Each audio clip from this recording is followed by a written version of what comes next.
If you want to support the Missing Witches Project, find out how at missingwitches.com.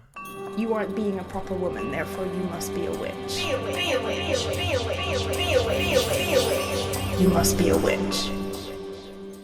Hello, and welcome to another episode of the Missing Witches Podcast. My name is Amy, and I am so excited and intrigued and really hopeful to get a new mindset for 2024, or at least the beginnings of a new mindset. I'm joined tonight by Cara Kovacs, who goes by the Business Witch. And I mean, I'm sure some of you out there are thinking, how do those two words go together? And we're gonna find out. We're gonna have a conversation about that right now.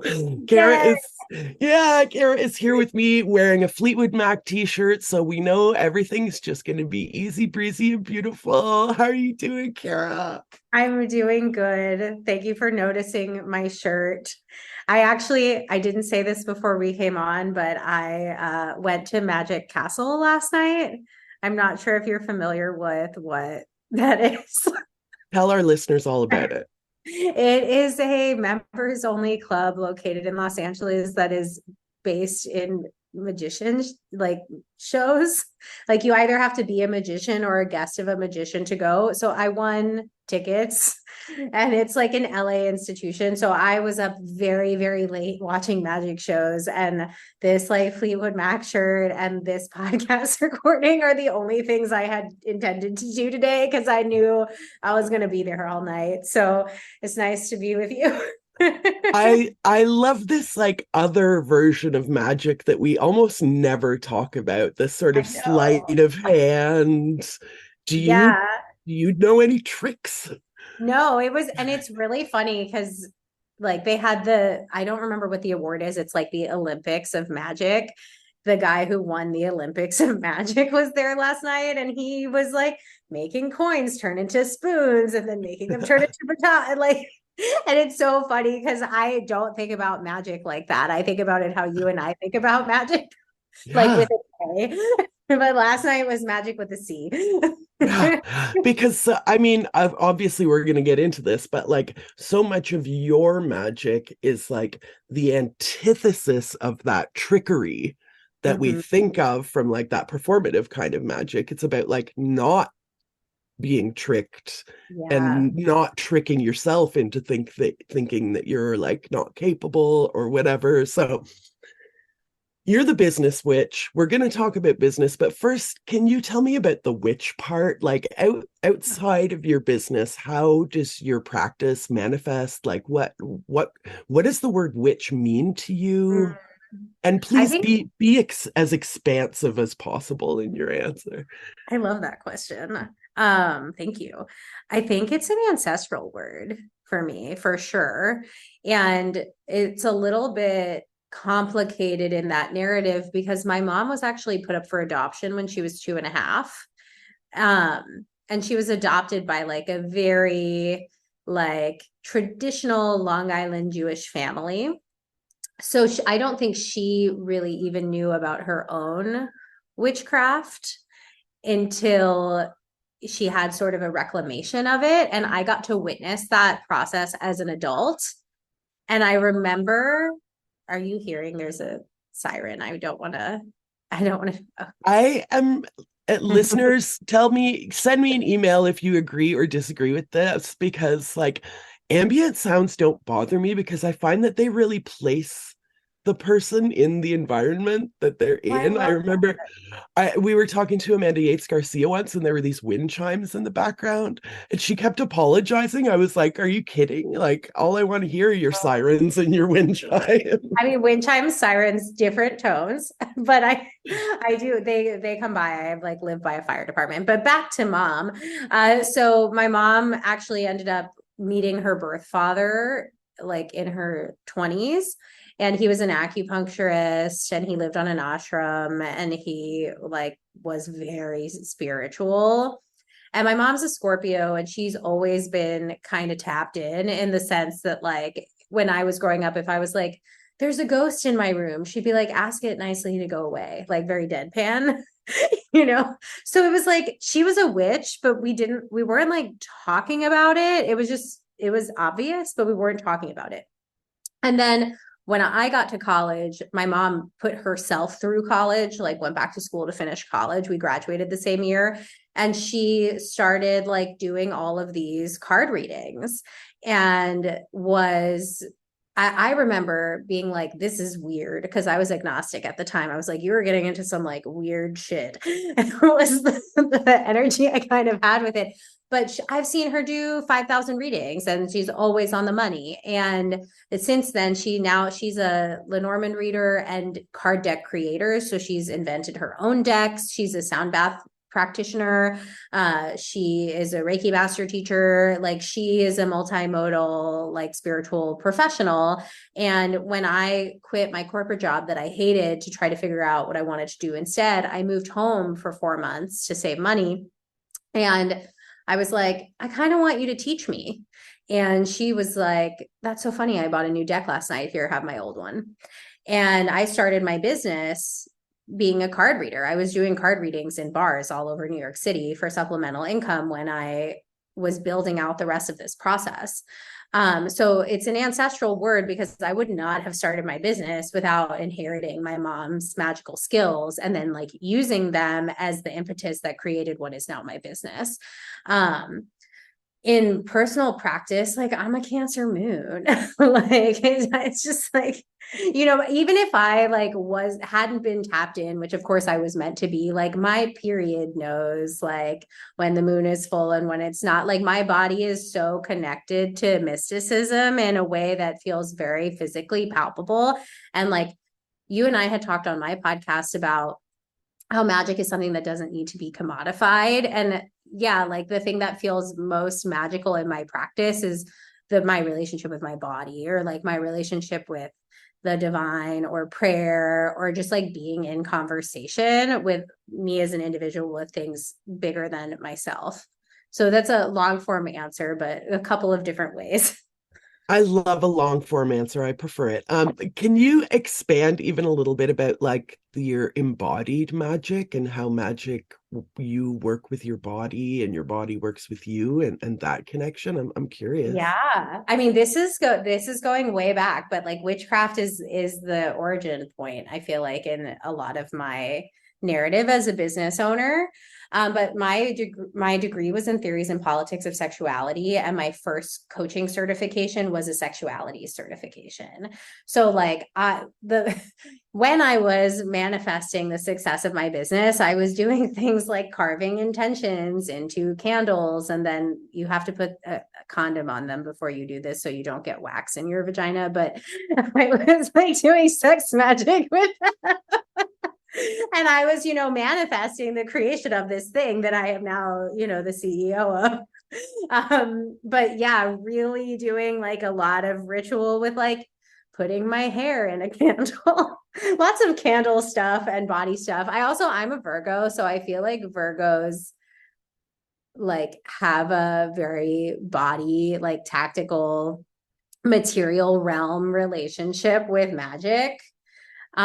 So incorporating like ancestor items or like remnants of my physicality. I also have diabetes, so I have to have this kind of like very present but also often uncomfortable relationship with my body. And I think like using it in a ritual way is a healing practice for that, because I have anxiety sometimes around like the ways in which I have to engage with the medical industrial complex. So there's like a reclamation to be had when like my body becomes a mystical tool. We recently had a conversation in our coven about like trying to frame masturbation as like a magical or ritual practice, and wow, you really upped the ante on that for me. I'm like, I have some carving and and condom purchasing to do. I highly recommend having sex with candles. Please join my business coaching program. See, this is what I mean, listeners. You're like, business witch, but I thought, missing witches is like an anti-capitalist. Now you're getting it. Now you're understanding how this relationship is taking off. I'm excited. We're in a new year, but we're past the solstice, and it's a dark time, and it's a good time to, really like get into an embodied practice Mhm. like a solitude in solitude. Mhm. It's a Yeah. great time to masturbate, I guess, is like what I was For what I was going for. There's a great book by Sophie St. Thomas called Sex Witch. And there's like all of that's where I first learned about fucking candles, which is why I was saying you have to put a condom on them, because she is important. She makes that important note. But yeah, great recipes in there for doing sex magic. And I used to teach in the beginning of my business when I was doing sex coaching. I used to teach sex magic, and it was really about, and it was very healing at that time too, because I had been single for a while and I was frustrated by that. And I think using my sexual energy as like, I'm embodying my power, and I'm going to send that power outside of me and cast it like a spell as an intention made manifest in the material reality. Hot. Like there was something very healing about that. As opposed to like, I'm thinking of the partner that I'm sad that I do not have or whatever, which was like the vibe when I was in that phase of my life. Let's bring it back to PG, or G-rated. You talked a little bit about your background, but I know like part of your schooling was social work and intersectional feminism. Like, tell me all about that. Yes, I didn't even check if I was like allowed to get so explicit, but we were like, do you have any questions? Oh, Didn't ask. fuck yeah. Didn't ask. But here we are. So yes, my degree was in theories and politics of sexuality and women's studies and intersectional feminism. And then I went to grad school for social work, and I wanted to be a therapist. And I was paying about $60,000 a year to go to NYU, which I would advise any 22-year-old to not do. And I was also realizing like most of what I was learning, I had learned in undergrad. Like Maslow's hierarchy of needs in undergrad was Maslow's hierarchy of needs in grad school, which is also a white supremacist manipulation of an indigenous ideology. but I digress. But so I was like learning this repeated thing, paying somebody else's annual salary to do it, and realized, no one told me this, and my bad for not doing the research, that the starting salary for social workers was $43,000 a year. I was living in New York City, and I was like, I literally cannot afford to do this job. And I also am like going so deeply into student debt to be able to not afford to do this job. Like I didn't realize that this was what it was. And social workers can make more money than that. It's such an important job. And like, I could have gone to a state school, whatever. There are lots of other ways that could have gone, but that's how it went. And I was like, I need to figure something else out. So even though at that time, and so much of my education was rooted in I was working at a nonprofit legal services agency. I was working with mentally ill people living in Section 8 housing. And there was a lot of sort of grassroots organizing communities that I was involved in, even though I had a lot of learning to do, which I think we all have recognized that in the last decade, like how much learning we have to do, that was very foundational to my perspective. I got a corporate job that I hated for the health insurance and the monies, and I was miserable. And I was just like, okay, so either like not have enough money to live alone in an apartment, like I'd have to have 3 roommates in New York, or do this soul sucking thing that I hate. Like what is option C? And like building my business was option C. And originally it was meant to be in sexualities. Like I'm polyamorous. And as you maybe have gotten the gist in the past 10 minutes of this recording, a kinky weirdo. So like, I thought it was going to be sexuality. But then when I built something that actually was the answer to this conundrum of like, oh, buy into some people say coaching is a pyramid scheme. I wouldn't disagree with them. We could talk about that if you want to. But I also think higher education is a pyramid scheme. Like, you're going to get a degree and go deeply into debt to then just teach other people to get the same degree, like, or to be regurgitated the same information you were told in undergrad, but like, you need to do that in order to get XYZ job. Like, that's a pyramid scheme also. And so I was really passionate that I had built, one, the embodiment of something I like really love doing, two, that was actually like making me a better salary than I would have ever imagined that I could have made elsewhere, and three, like felt like a liberation from this system that I sort of had felt stuck or like trapped in as a 20 something. And so now I help other people do that too, and it's very fun. And there's definitely like a crossover between like a version of social work and what you're doing. Like, it's very values based. But since you brought it up, you said on your Instagram that polyamory, since you brought it up, has taught you so much about business coaching. So let's segue there. Well, I think what I specialize in is talking about business from a value-based lens. Like, obviously, you heard the origin story of the witchcraft thing, and like, that's so potent. But I have been thinking about how much coaches and healers and business owners who are values driven or progressive in their ideology feel at such odds or dissonance with common business and marketing language. And the parallel between that and polyamory is, I don't like the words in polyamory, but there like aren't other words that exist. So like right now, what you could technically define me as is the secondary to, a partner of mine who secondary feels so diminishing. It feels icky in my body. I reject that. But we are cultivating new language all the time in polyamory. So is it like anchor partner or nesting partner and then non-nesting partner, which even still that language is like kind of icky. And I think there's also a parallel to be made in like the expansiveness we've seen in gender inclusive language, that like language grows and changes.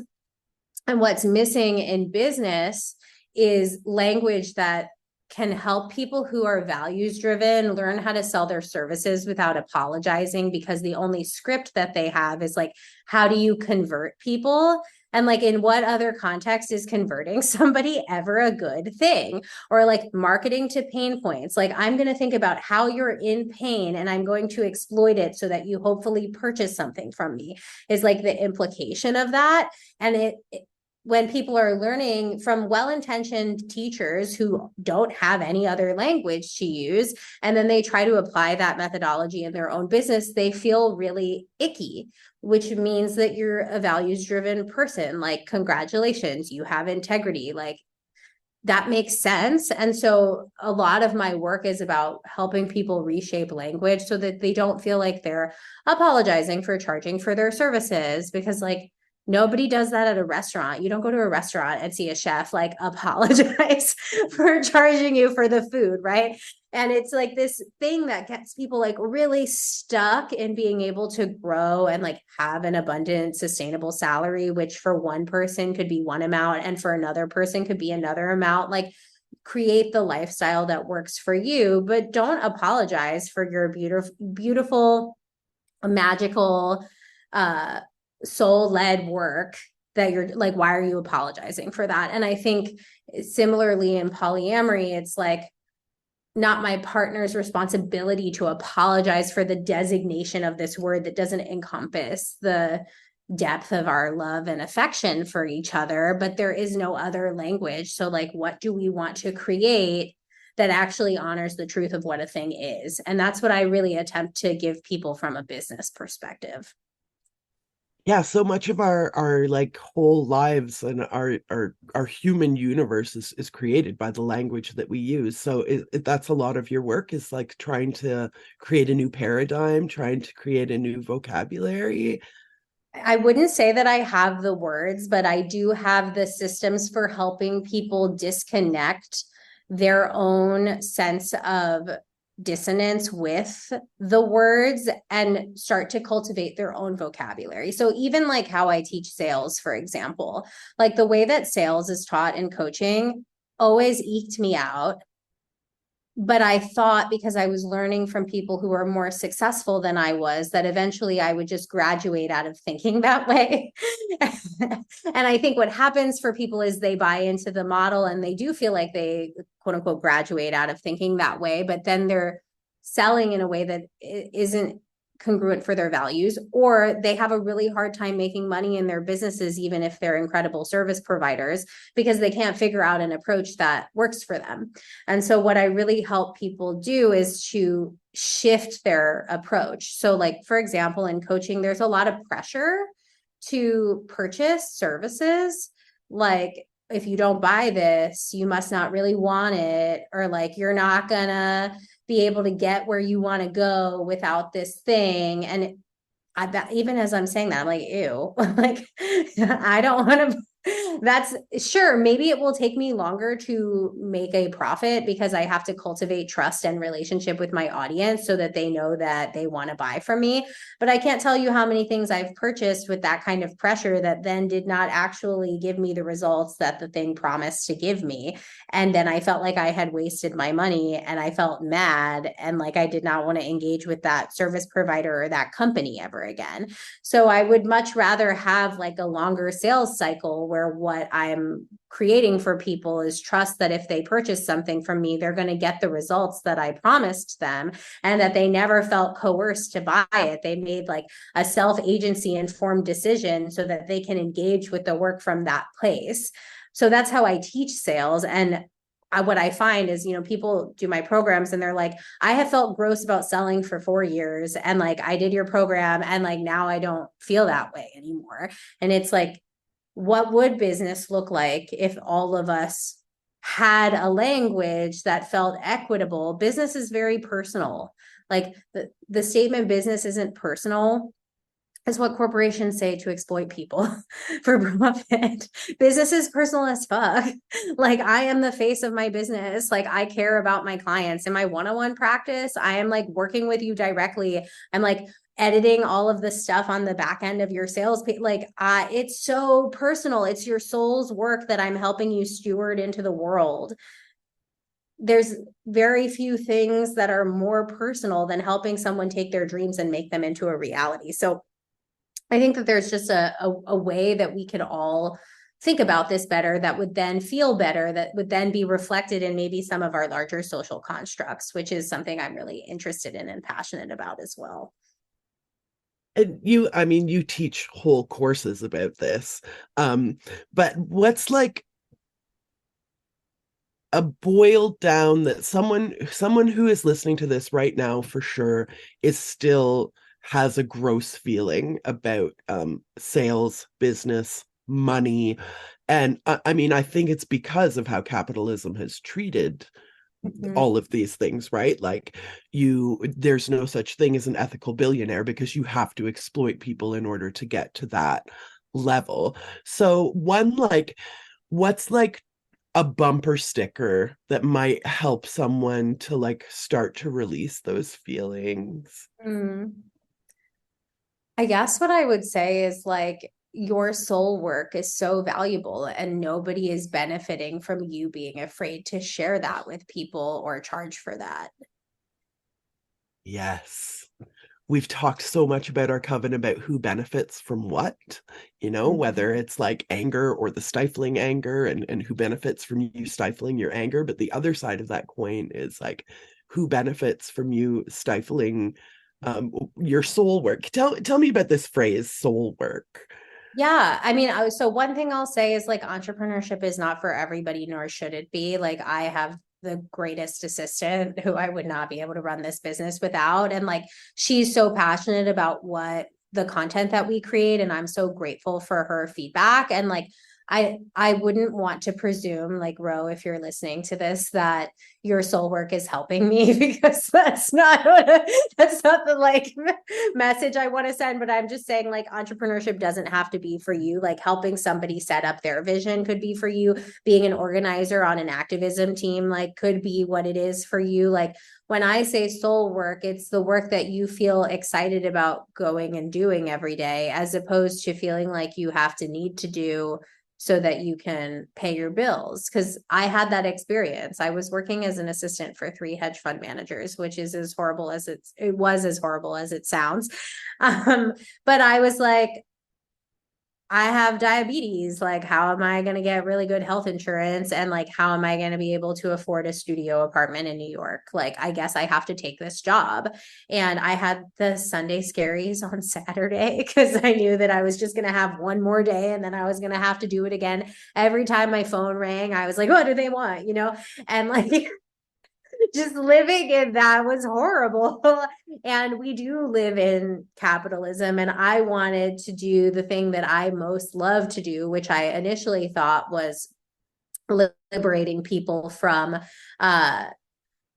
thinking in a way that limited their sexual expression and self-love, but was actually very similarly liberating people from thinking that they had to do this job that they hated and that there was no other way. So much of who I am as a person is like, people said it was supposed to look like this. Well, if it doesn't look that way for you, like what way would make you happy? And in my business, it's about helping people build that from a business perspective, doing the thing that makes them happy. So that's what I would say soul work is. And you say that entrepreneurship is a liberatory practice, and I love this because the implication is like the freedom to sort of make your own rules. Mm-hmm. And this is something that Risa and I go back to. We've been doing the Missing Witches Project for 5 years. And the first and kind of only rule that we ever made was our podcast, our rules. Like, mm-hmm. We don't have to emulate the gross fucking negligence and, exploitation of each other. It's just the two of us.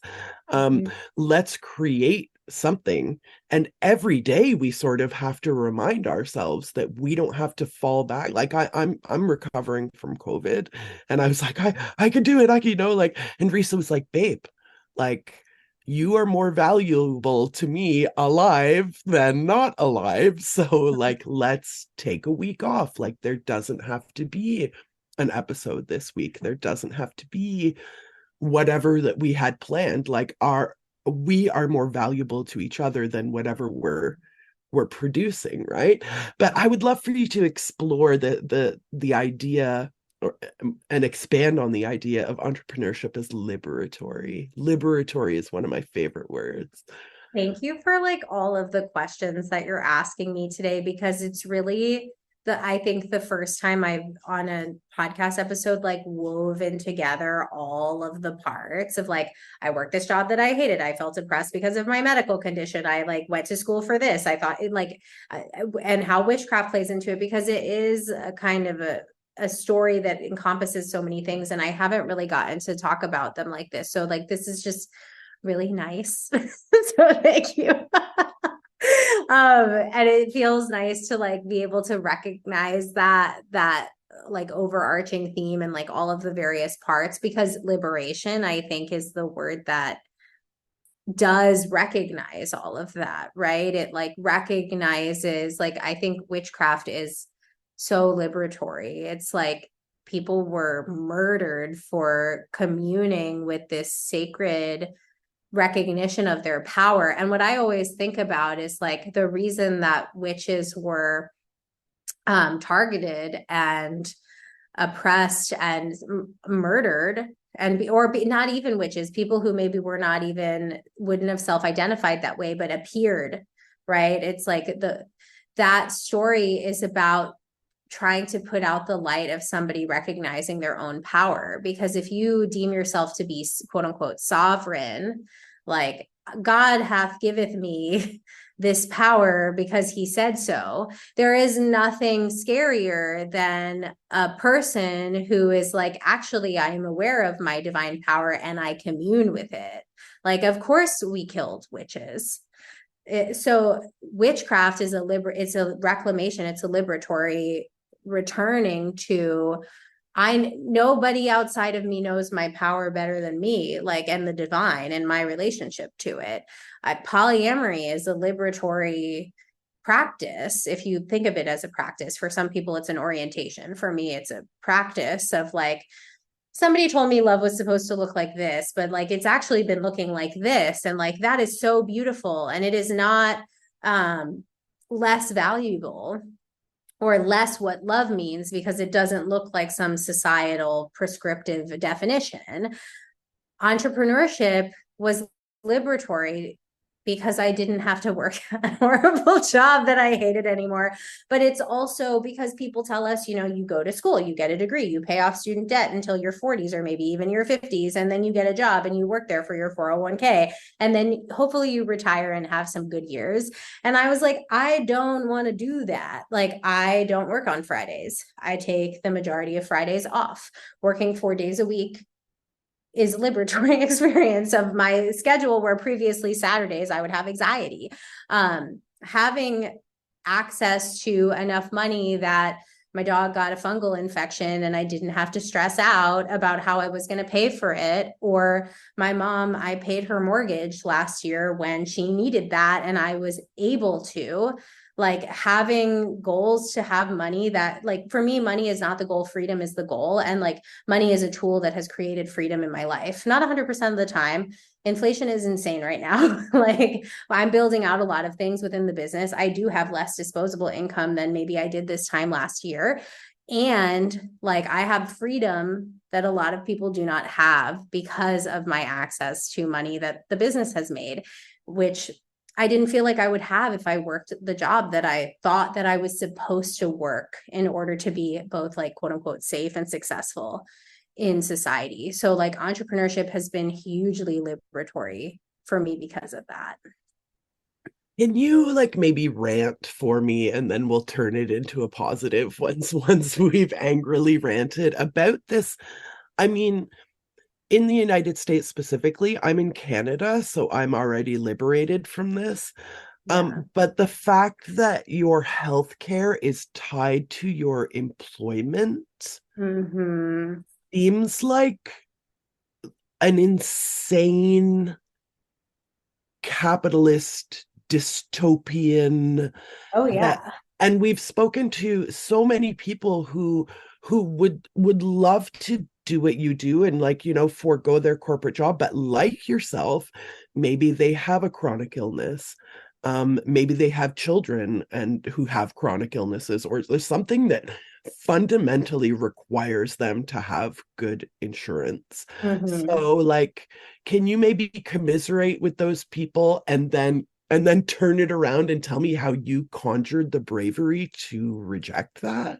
Oh my God, it's so fucked up here. It's like, it is insane. The thing of, like, to paint a picture for people who are listening to this in a country where maybe they have access to universal health care.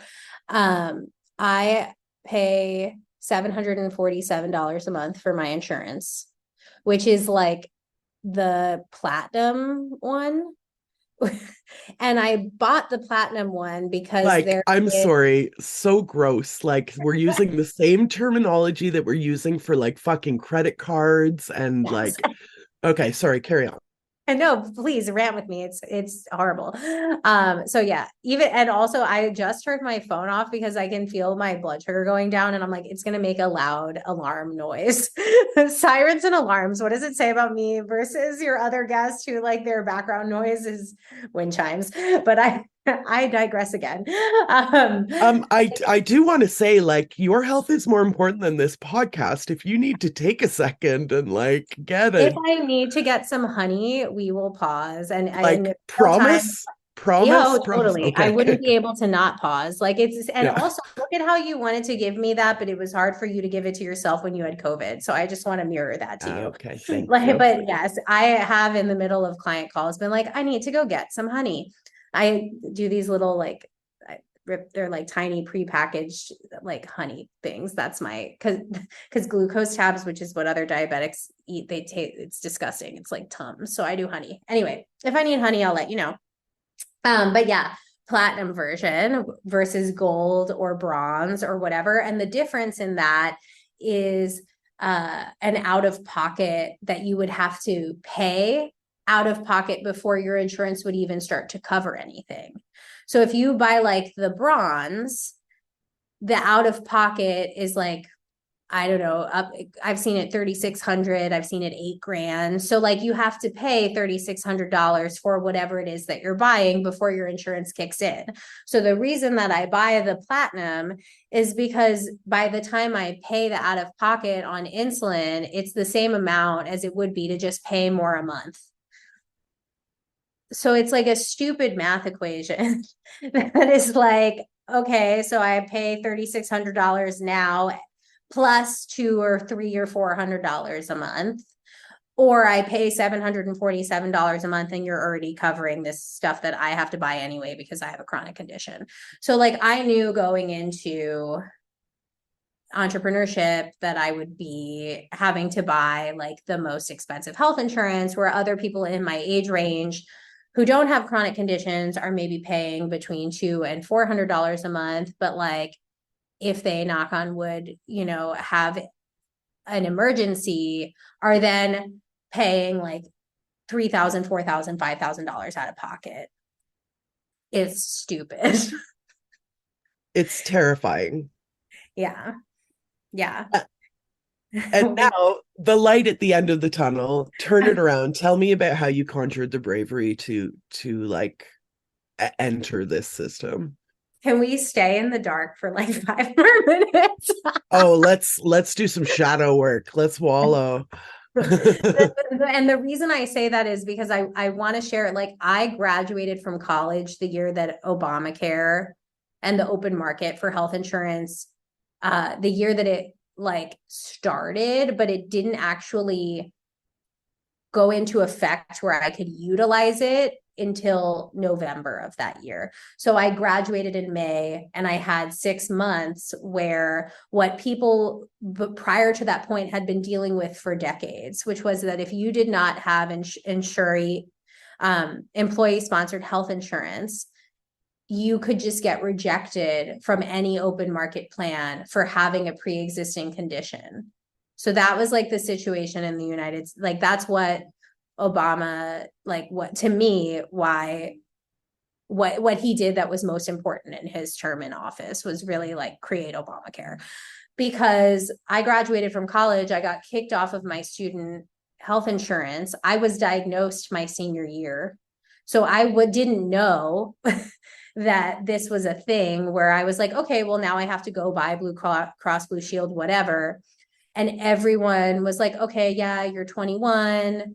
You're not a smoker. We have tons of plans for you. And then they get to the question, you have diabetes. Oh, we have no plans. So I was uninsured from May of that year to November of that year, living off of insulin samples that my doctor would give me. And I went to a diabetes support group because I was like, what the actual fuck? And this was honestly for me the birthplace of like, I'm an activist, because I didn't realize that people were living inside of these kinds of systems. So I went to this diabetes support group and I was talking to a woman in her like 30s or 40s. I don't know, I was 21. Everyone was just older than me at that time, right? And I told her what I was like, what do I do? And she goes, okay, this is what you do. Because I was afraid I was going to have a seizure because I was newly diagnosed and learning how to manage it. And I didn't want to be foot with a $20,000 hospital bill. I was already paying off a $12,000 copay for being in the ICU for 3 days when I got diagnosed. And she was like, this is what you do. Have your boyfriend put you in your car and drive your car into a wall, and your car insurance will pay your hospital bill. Shut the fuck up. Yeah. I'm laughing, which is what my therapist says I do to avoid feeling the discomfort of very difficult things. Yeah, same.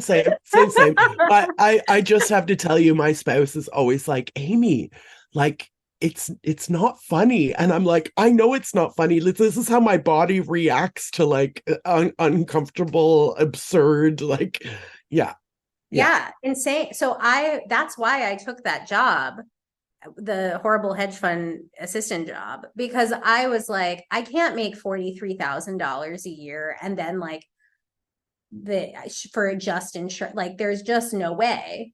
So I took that job because I thought that I needed to have a job. Like I was also at that time copywriting and like doing side hustles that like have made me a great business owner today. They like cultivated a lot of the skills that I use in my work. Like I was doing all these freelance fashion writing, like having fun in New York. You know, I was like 25, but I thought there is no way I could pursue this as a career because I would not be able to afford the health insurance. So the light at the end of the tunnel is like, I got very lucky. Like, I'm very privileged. When I left that job, my dad had started displaying signs of dementia. So I took family medical leave of absence. So I had like 4 months of paid wages before I left. And I was like, I'm going to use this time where I have insurance for 4 months to figure out what I'm going to do. And then I had Cobra, which is a program in America that when you leave, if your employee options to give it to you, which they did because they sucked. I probably can't say more than that without violating something, but they did. So they gave me Cobra, but I was paying then, it was like $600 a month for the same insurance I had when I was covered by them, which was a good plan because capitalism, we give people better coverage when they opt into working within the system that is most convenient for the relationship between political pundits and corporations. You will have better healthcare if you step in line and you work for a company, right? So this is another way in which I think entrepreneurship is liberatory. I have to sneeze once. And while you're sneezing, I'll just say, like, speaking of fucking dystopian, that your father having dementia was a privilege in because it allowed you some time to be insured while not in the hellscape. Yeah. Yeah. I mean, I feel extremely privileged that I had 4 months of paid, like I had 4 months of salary and then was offered health insurance. That was a privilege. Yeah. And I hear how fucked up that is. Yeah, but that's the reality. I think about that time as a privilege because I lived with my mom and she taught me card reading. Like it was such a special time. So, but I hear you. It's totally wild. So the light at the end of the tunnel. Well, one thing I'll say, who knows with this fucking 2024 election, what is going to happen in the United States? Like I think all of the time about getting citizenship. You know, my dad was born in Hungary and like figuring out how to get EU citizenship because I'm like, I don't know what's going to happen here.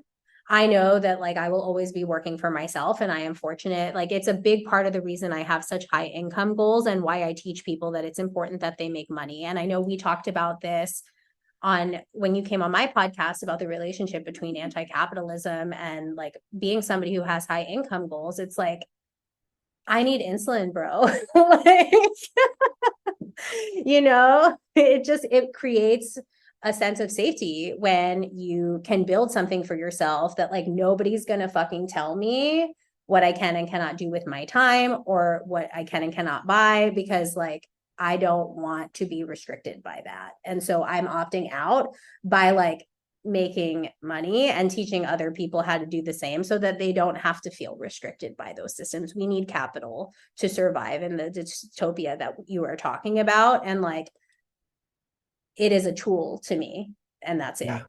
Yeah, that's something that I've been like working on reframing my whole life is like, you know, they say the love of money is the root of all evil. And it's the love part that is the problem, greed, you know, but I'm constantly trying to remind myself that money in and of itself is not inherently evil. It's a tool just like a hammer is, where you can use a hammer to build houses for the unhoused, you know, or you can use that hammer to bash somebody's skull in. I do have to say, I was going to ask you before we started if you pronounce your last name Kovacs, because CS in Hungarian is pronounced ch, and then I was like, oh, there's no way she's Hungarian. I don't know why, because my father was Hungarian. Oh, really?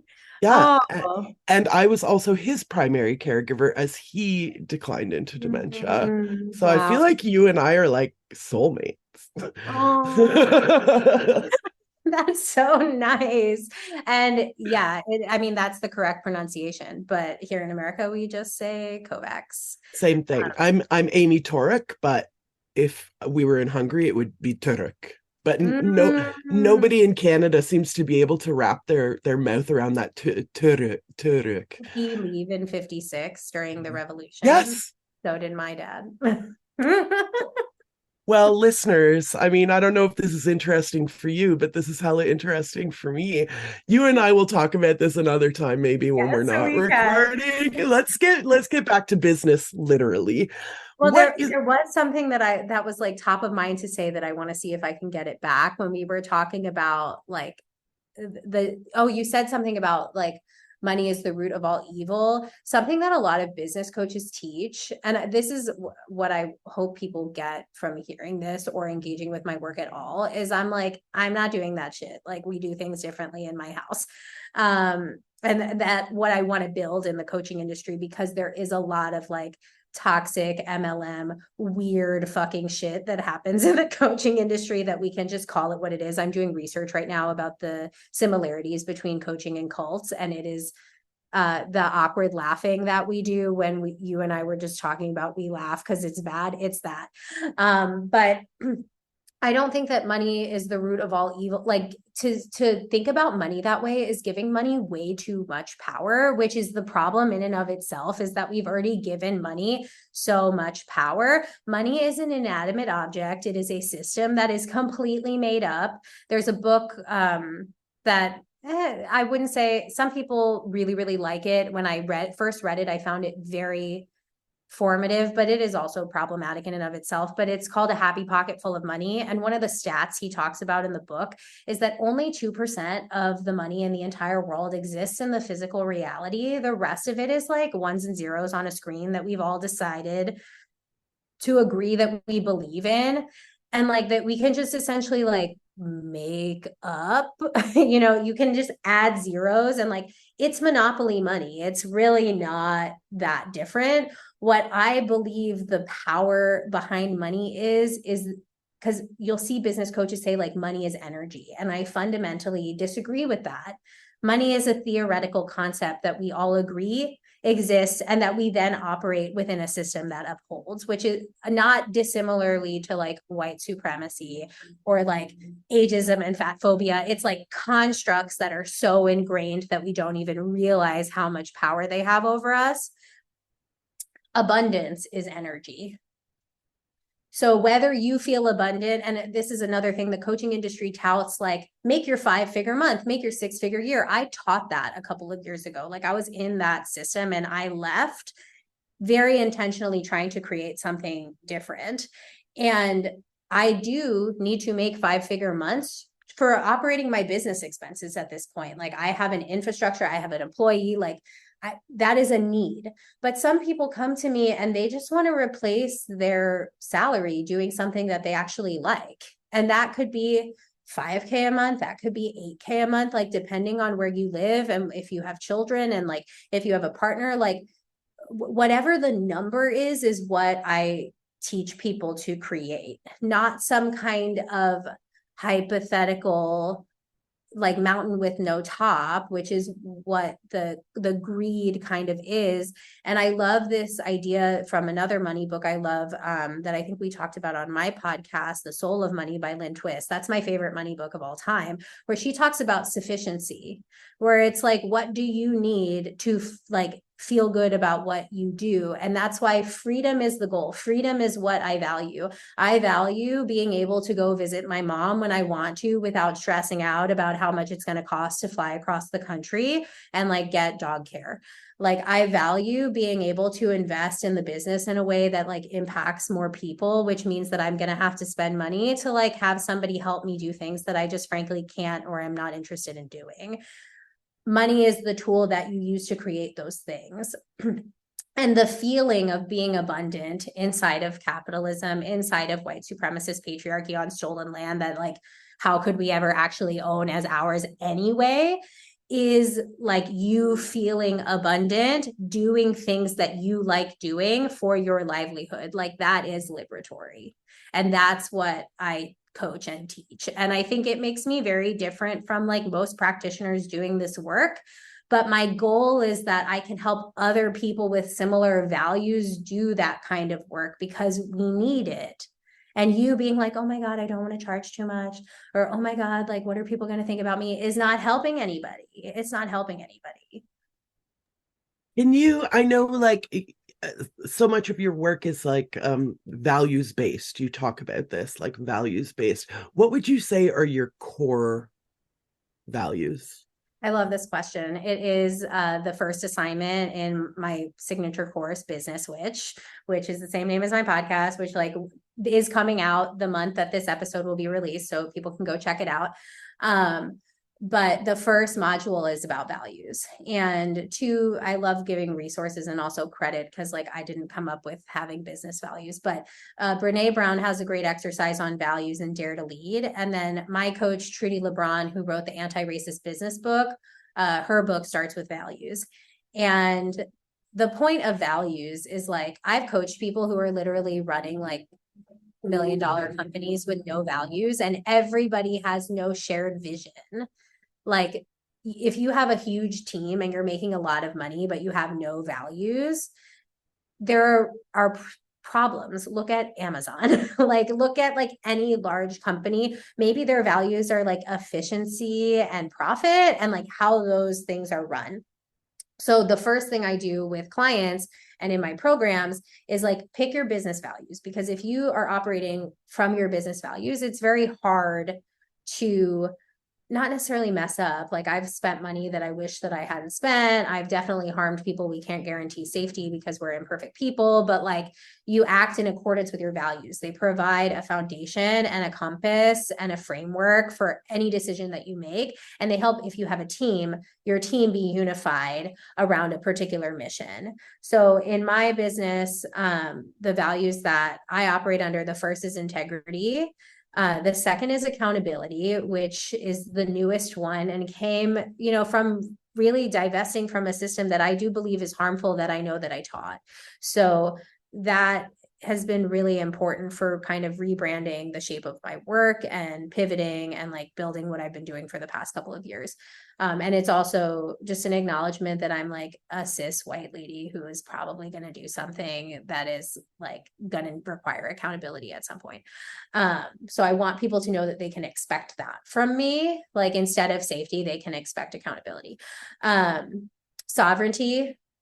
You know better about your life than I do. I think another way in which coaching can be like a cult is the presumption that the coach has some kind of divine knowing or agency that then the person who is operating as their client is making like major life decisions and taking their coach's advice instead of their own advice. And I only know what you're telling me right now. I don't know like if it was a miscommunication between you and that employee, and then I'm telling you to take a particular action and then you do that and then like it fucks up something in your life, like you're the best authority on yourself.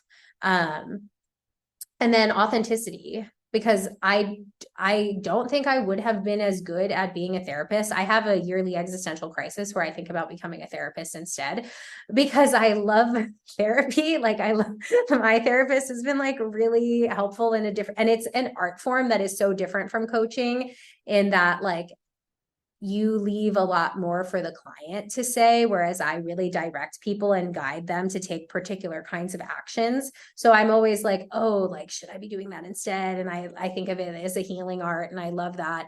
But anyway, the point being, I think I would be a bad therapist because I don't think I couldn't talk about like fucking candles and being like authenticity is like, if you don't like this as a brand identity, like go purchase services from somebody else. Like I'm a Leo rising. I can't really like be not this. You have spoken about how your coaching is trauma informed. I think you've done such a beautiful job, like you were saying before, of like integrating all of these different aspects of your whole self into this coaching that you do. It's really remarkable. And listeners, if you're like me and you just wish that this conversation could go on and on and on, Cara is going to do a class for our coven mates. So if you're not already a coven member, maybe this is, your call to action. Otherwise, Szeretlek, édes Karika. I've been having such an amazing time, and I really feel like even just in this conversation that I'm starting to like get how to flip that switch of devaluing myself because I don't want to allow greed into my system. And I don't think that those things are synonymous. Like valuing yourself and being greedy are not fucking synonymous. And I love that is part of your message. For those people who are not members of the Missing Witches Coven, who still want, they want to cut out the middleman, cut out Missing Witches and go straight to you. How do hopefully they're podcast subscribers. That's fine. You don't got to do nothing. I really, listeners, like to follow your heart and follow your values more specifically. And if that yellow brick road leads them straight to you, then I'm happy with that. So how would they do that? How would they join your non-cult? So there are a few free things we have for folks. So there's a mini course called How to Think About Your Business Like a Business and Not Your Personal Existential Crisis. That is the gift for signing up for my email list. And I send emails every Monday. And you get like a video and a workbook. And I'm like, I love my email list. Like you can find me on Instagram at Cara Kovacs Coaching. But if you want to hear me say what I really think, come to my email list. And then Business Witch, my signature course, it is $997. At the time of this broadcasting, I believe it will be $997. We are considering raising the price in next year, but at the time of this recording, and it's 4 modules. It's self-guided. So it's building your business from your values and your mission, ethical client acquisition and sales, trauma-informed care and accountability and coaching. So it basically teaches like healers, coaches, hypnotherapists, service providers. We've had people who like work in nonprofits and want to transition into coaching nonprofit leaders. We've had all different kinds of folks in the program. It teaches you ethical sales and money work that is rooted in some of the stuff that you and I've been talking about today. And there's twice a week office hours where you can drop in and ask your business questions. So like people come in and they give me, like they'll read, the sales pitch that they've been working on, and I will lovingly rip it to shreds.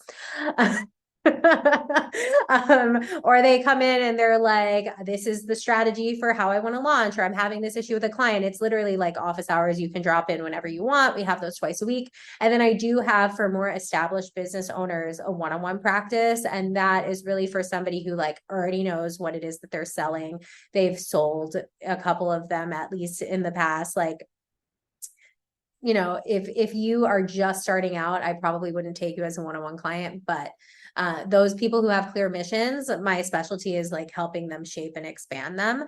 And always happy to have conversations with people who are interested in that. And then my podcast, Business Witch, you can listen to Amy and Risa's episode over there from September of 2023. Yeah, we'll put that in the show notes for this too. Okay. Also, Instagram, your website is Cara Kovacs. Cara Kovacs, but I won't pronounce it like that because people won't know how to spell it.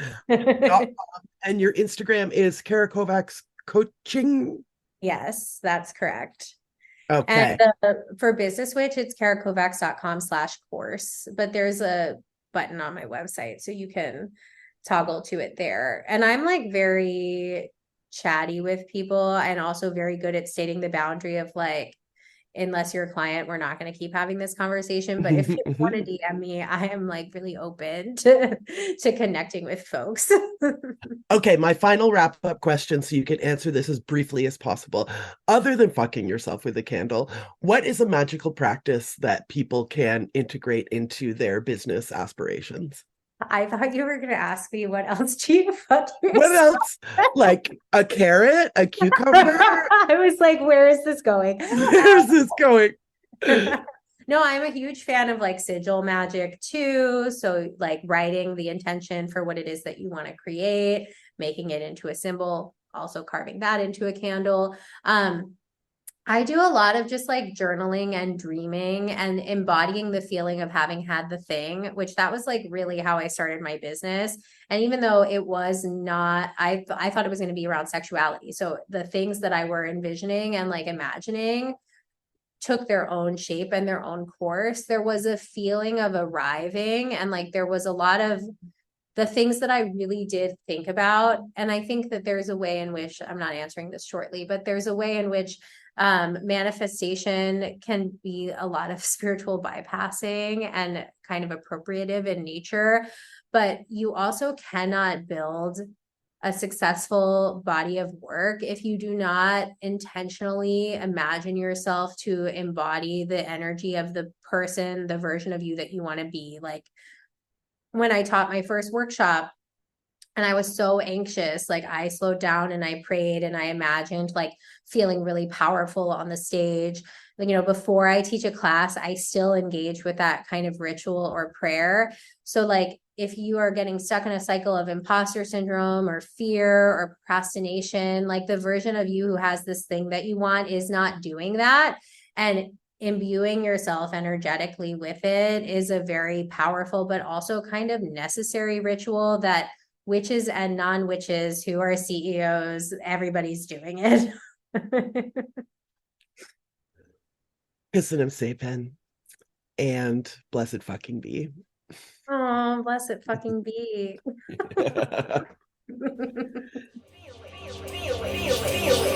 You must be a witch. If you want to support the Missing Witches Project, find out how at missingwitches.com.